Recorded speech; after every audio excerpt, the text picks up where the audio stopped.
বাবা মার সাথে ঝগড়া করে শ্বশুর বাড়িতে ঘর জামাই যাওয়ার পরে কি অসম্মানে জীবনযাপন করতে হয়, ভিডিওটা শেষ পর্যন্ত দেখেন, তাই বুঝতে পারবেন।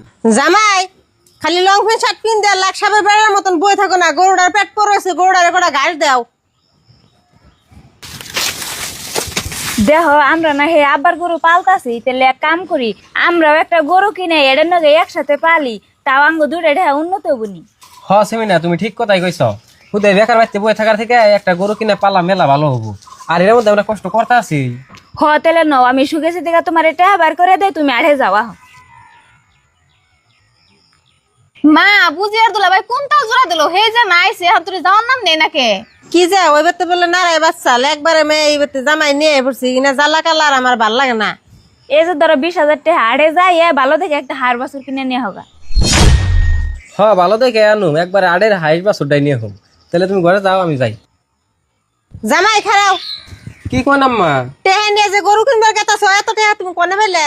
ও তার মানে বাইতে গেলে যাই বললাম, সেই সময় আমার বাইকটা বেঁচে হয়েছিল মাইতে গেলা, সেগিনে দেখাই নে। টেহা নিয়ে এসে ভালো হয়েছে, মাসে মাইটা ডি বন্ধক থানি হেন্নারা হোগা, গরু টরু কিনে নেবো না।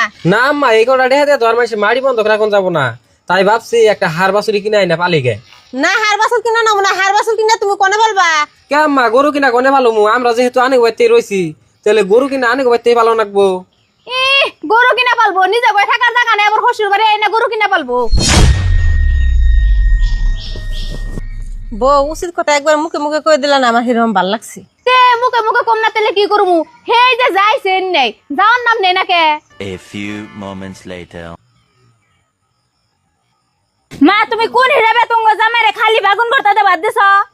গেদি খালি বাগুন ভর্তা এসাল দে, তাইতে তোর জামাইরে খালি বাগুন ভর্তা দিয়ে বাদ দিছি। কে এর খালি বাগুন ভর্তা থাকবো? সকালে না দেখলাম ভাবি নাইদা মাছ ধরে আনলো। ভাবি না মাছ দা নাই দেরামছে, মাছ দা নাই দেরামছে দেখে তো আপনার জামাই ওখানে দেখাইবার দেন লাগবো।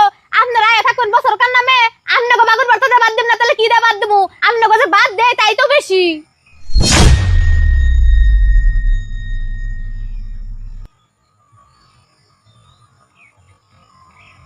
প্রিয় আমার ভালোবাসার বন্ধুরা, আপনারা কেউ আমার মতো ভুল করেন না। আপনারা কেউ বাবা মার সাথে একটু ঝগড়া হইলেই অমনি শ্বশুর বাড়ি আয় পড়েন না, নইলে আমার মতোই পরিস্থিতি হবো।